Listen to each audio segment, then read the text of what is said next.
और डीएनए में आज अब हम टिक टिक कर रहे क्लाइमेट चेंज के टाइम बम का विश्लेषण करने वाले हैं। आज ये विश्लेषण इसलिए भी जरूरी है क्योंकि अमेरिका की स्पेस एजेंसी नासा की तरफ से ग्लोबल वार्मिंग को लेकर जो कुछ भी कहा गया है वो टाइम बम से कम नहीं है। नासा के अनुसार वर्ष 2023 की जुलाई यानी कि ये महीना बीती एक सदी का सबसे गर्म महीना हो सकता है और इस महीने में अब तक किसी न किसी देश में हर दिन गर्मी के रिकॉर्ड टूटे हैं।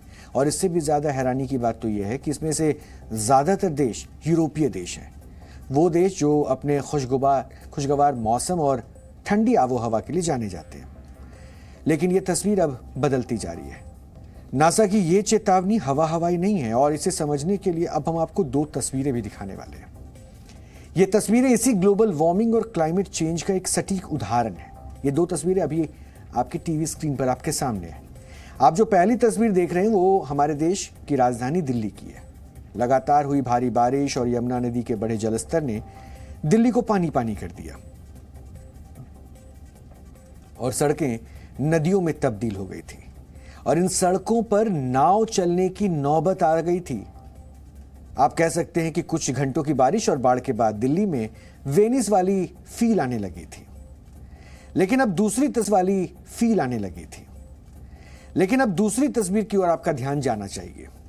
जिस वेनिस से हम दिल्ली की तुलना अभी कर रहे थे और कर रहे हैं, अब आपको उस वेनिस की भी तस्वीर देख लेनी चाहिए क्योंकि वेनिस की यह तस्वीर कुछ हफ्ते पुरानी है और इन तस्वीरों में आप वेनिस की सूखी नहरें और उनकी तलहटी में जमा कीचड़ को भी साफ साफ देख सकते हैं। इन दोनों तस्वीरों को आपने देख लिया, यानी अब आपको यह समझने की जरूरत है कि दिल्ली की सड़कें नहरों में बदल गई और जहां गाड़ियां चलती थी वहां नाव चलने लगी। लेकिन वेनिस की जिन नहरों में नाव चला करती थी वो सूख कर कीचड़ वाले नालों में तब्दील हो गई। और यही दोनों तस्वीरें जो भी हमने आपको दिखाई, उसे देखकर आप आसानी से समझ सकते हैं कि क्लाइमेट चेंज क्या होता है। नासा की माने तो पूरी दुनिया का औसत तापमान तेजी से बढ़ रहा है और विश्व का औसत तापमान पूरे वर्ष और आमतौर पर 12 डिग्री सेल्सियस से 17 डिग्री सेल्सियस के आसपास ही रहता है। जैसे वर्ष 1979 से 2000 के बीच इसका औसत तापमान 16.2 डिग्री सेल्सियस रहा था। लेकिन बीते 3 जुलाई को यह औसत तापमान 17.01 डिग्री रिकॉर्ड किया गया और इसे यह पृथ्वी के इतिहास का सबसे गर्म दिन बताया गया। इससे पहले सबसे गर्म दिन का रिकॉर्ड अगस्त 2016 में बना था और उस वक्त दुनिया का औसत तापमान 16.92 डिग्री सेल्सियस दर्ज किया गया था। लेकिन यह एक ऐसा डरावना रिकॉर्ड है जिस पर खुशी नहीं चिंता होनी चाहिए क्योंकि धरती का बढ़ता तापमान या ग्लोबल वार्मिंग हमारे लिए एक टाइम बम है और इस टाइम बम की घड़ी किस तेजी के साथ चल रही है इसे समझने के लिए अब हम आपको नासा की तरफ से जारी किया गया एक टाइम लैप्स वीडियो दिखाएंगे। इस वीडियो में आप वर्ष 1884 से लेकर वर्ष 2021 तक के ग्लोबल एवरेज टेम्परेचर को बदलते हुए देख सकते हैं। देखिए जरा।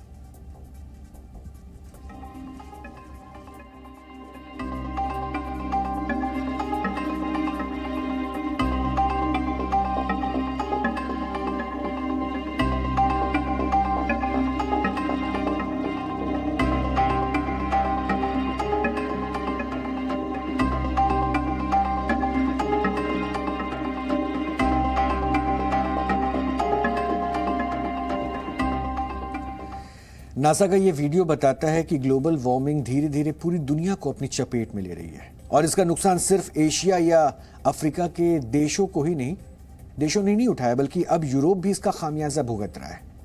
यूरोप के कई देशों में इस वक्त तापमान 40 डिग्री के करीब है। स्पेन, ग्रीस और इटली जैसे देशों में तो हीट वेव चल रही है। जाहिर है यूरोप के लिए ये जुलाई किसी संकट से कम नहीं है और यह संकट कितना बड़ा है इसे आप हमारी इस रिपोर्ट में भी साफ साफ महसूस कर सकते हैं।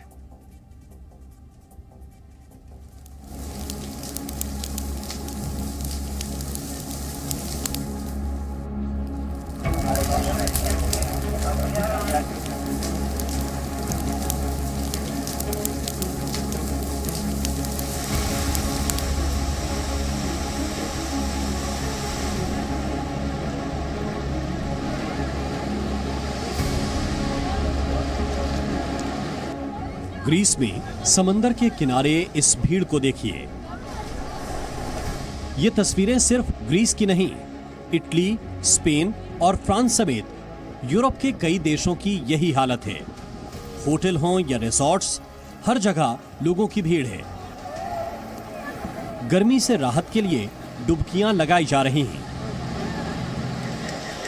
इटली में जुलाई के पहले हफ्ते से ही गर्मी ने अपना रंग दिखाना शुरू कर दिया था, तो वहीं स्पेन में लू चल रही है। जनता गर्मी से त्रस्त है, हैरान है। लोगों को समझ ही नहीं आ रहा कि उनके देश को क्या हो गया है।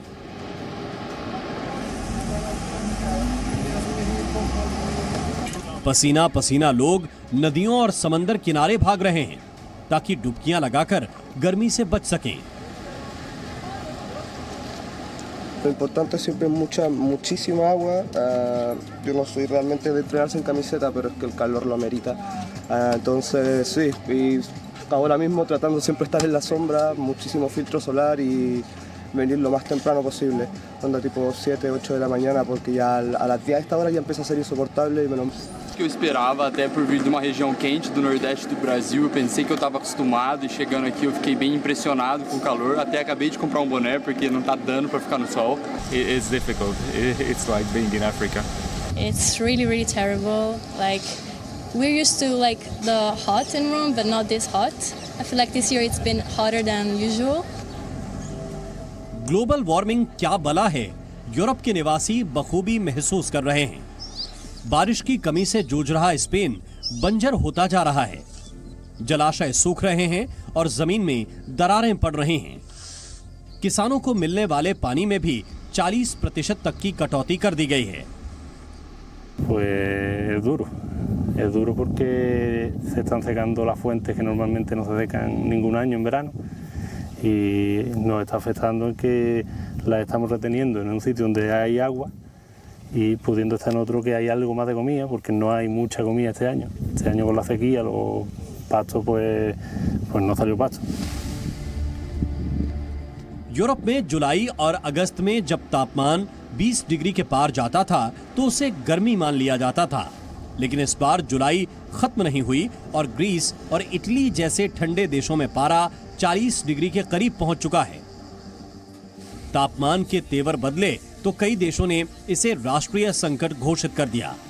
अमेरिका और ब्रिटेन ने भी अपने लोगों के लिए ट्रैवल एडवाइजरी जारी की है। Well, today it's still okay because we're a little bit out of the sun, but we were yesterday at the Colosseum and there it was like 38 degrees, so it was suffering like 1 hour in the heat. भयानक गर्मी की वजह से France और Spain के जंगलों में आग भड़क चुकी है। तेज हवाओं और सूखे मौसम की वजह से ये आग लगातार फैल रही है और अब तक सैकड़ों एकड़ जंगल जलकर राख हो चुके हैं। आग बुझाने के लिए पूरी ताकत झोंकी जा रही है, लेकिन मौसम के सामने किसी की नहीं चल रही है। मौसम की मार के सामने यूरोप लाचार नजर आ रहा है।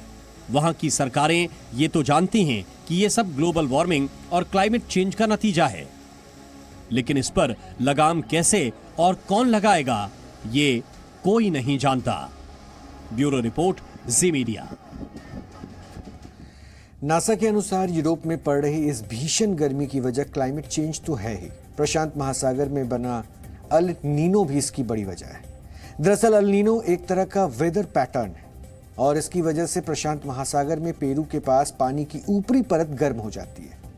समंदर का ये गर्म पानी साइक्लोन और दूसरी हवाओं के साथ हिंद महासागर की तरफ बढ़ने लगता है और ये गर्म पानी समंदर के इस हिस्से का तापमान भी बढ़ा देता है। यानी महासागरों में पानी की ऊपरी परत तेजी से गर्म होती जा रही है और इसकी वजह सिर्फ अल नीनो ही नहीं, वैज्ञानिकों के अनुसार वायुमंडल में मौजूद ग्रीन हाउस गैसें भी इसकी बड़ी वजह है, क्योंकि आज हम पेट्रोल, डीजल और कोयले के रूप में जिस जीवाश्म ईंधन का इस्तेमाल करते हैं उसे सालाना 40 अरब टन से भी ज्यादा कार्बन डाइऑक्साइड गैस पैदा होती है और ये ग्रीन हाउस गैसें इस वर्ष अल नीनो के साथ साथ मिलकर ग्लोबल टेम्परेचर को और तेजी से बढ़ा रही है। वैसे दुनिया में इंडस्ट्रियलाइजेशन की शुरुआत करने वाला यूरोप आज इस बढ़ते हुए वैश्विक तापमान का सबसे बड़ा शिकार है। विश्व मौसम विज्ञान संगठन के अनुसार जो रिपोर्ट दी गई है उसमें यह पता चलता है कि दूसरे महाद्वीपों की तुलना में यूरोप का एवरेज टेम्परेचर सबसे ज्यादा तेजी से बढ़ा है और वर्ष 1980 के दशक के बाद यूरोप ग्लोबल एवरेज से दोगुनी रफ्तार से गर्म हुआ। वर्ष 2022 में यूरोप का औसत तापमान 19वीं शताब्दी के अंत की तुलना में करीब 2.3 डिग्री सेल्सियस ज्यादा था, जबकि आर्कटिक के आसपास के इलाकों में तो औसत तापमान 3.5 डिग्री सेल्सियस तक ज्यादा रहा। इसका असर सिकुड़ते ग्लेशियर और सूखती नदियों पर भी साफ नजर आता है। और आप अब अपनी टीवी स्क्रीन पर जो तस्वीरें देखने वाले हैं वो तस्वीरें हमारे देश की राजस्थान, बुंदेलखंड या फिर अफ्रीका के देशों की नहीं है। जो तस्वीरें हम आपको दिखाने वाले हैं ये तस्वीरें यूरोप की है, उसी यूरोप की जो अपनी अच्छी आबो हवा, सुहाने और ठंडे मौसम के लिए जाना जाता है। पिछले वर्ष की इन तस्वीरों को देखकर आप भले ही यकीन ना कर पाए, लेकिन आज सूखा यूरोप की सच्चाई बन चुका है। यूरोप के कई देश, खास करके स्पेन, पुर्तगाल और इटली पिछले 2 वर्ष से लगातार सूखा झेल रहे हैं और सूखे पर नजर रखने वाली संस्था यूरोपियन ड्राउट ऑब्जर्वेटरी के अनुसार यूरोपियन यूनियन के अंदर आने वाले 27 देशों की कुल 42% जमीन आज सूखे की वजह से बंजर होने की कगार पर है, जिसका सीधा असर अनाज के उत्पादन पर भी पड़ रहा है। स्पेन में पिछले 3 वर्षों से बेहद कम या मामूली बारिश हुई है और हालात यह है कि आज वहां की ज्यादातर नदियां, झीलें और जल स्रोत तेजी से सूख रहे हैं। हालात यह है कि वहां लोगों को पानी का कम इस्तेमाल करने के निर्देश दिए गए हैं और खेती के लिए मिलने वाली पानी में भी कटौती कर दी गई है, जबकि स्पेन में 70% पानी का इस्तेमाल खेती में ही होता है। इसी तरह हंगरी में पिछले वर्ष सूखे की वजह से 3 लाख हेक्टेयर से ज्यादा मक्का और करीब 2 लाख हेक्टेयर से ज्यादा सूरजमुखी की खेती बर्बाद हो गई थी और किसानों को अरबों का नुकसान हुआ था। इटली और जर्मनी के हाल भी इससे ज्यादा अलग नहीं है और अगर इस वर्ष भी सूखे का सिलसिला जारी रहा तो यूरोप के सामने गंभीर खाद्यान्न संकट की स्थिति आ सकती है और रूस यूक्रेन युद्ध ने यूरोप के लिए इस कोड़ में खाज का भी काम कर दिया है, क्योंकि इस युद्ध ने रूस ने काला सागर के जरिए यूरोप और दूसरे देशों तक पहुंचने वाले यूक्रेन के अनाज पर रोक लगा दी है और अगर ये प्रतिबंध जारी रहे तो यूरोप की मुश्किलें बढ़नी तय है और यूरोप धीरे धीरे बदहाली और गरीबी के दलदल में धंसता चला जाएगा, क्योंकि जो यूरोप कभी अपनी शानदार लग्जरी लाइफस्टाइल के लिए जाना जाता था, आज वहां स्थिति बिल्कुल अलग है, बिल्कुल भिन्न है। फ्रांस में रेड वाइन की खपत कम हो चुकी है, इटली में लोग पास्ता खाना कम कर चुके हैं और जर्मनी में मीट और दूध जैसी रोजमर्रा की जरूरी चीजों की खपत भी बीते 30 वर्षों में सबसे निचले स्तर पर है और इसकी वजह है यही ग्लोबल वार्मिंग। हो सकता है आप हैरान हो, लेकिन सच्चाई यही है।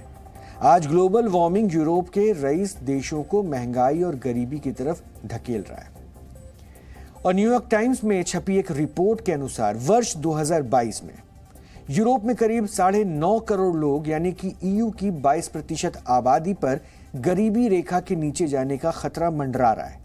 इसमें सबसे ज्यादा 34% लोग रोमानिया में, 32% बुल्गारिया में, जबकि ग्रीस और स्पेन की 26% आबादी पर गरीबी रेखा के नीचे जाने का खतरा था। जरा सोचिए यह हालत यूरोप के देशों की है, उन देशों की जिन्हें समृद्धता और संपन्नता का प्रतीक माना जाता था, लेकिन संसाधनों के दोहन और ग्लोबल वार्मिंग की वजह से आज इन पर बदहाल होने का खतरा है और यह खतरा बेहद करीब है और आज यूरोप इसे अच्छी तरह से महसूस भी कर रहा है। इसलिए ये आपको सचेत करने वाली रिपोर्ट थी जिसकी जानकारी आप तक होनी चाहिए थी। Zee News.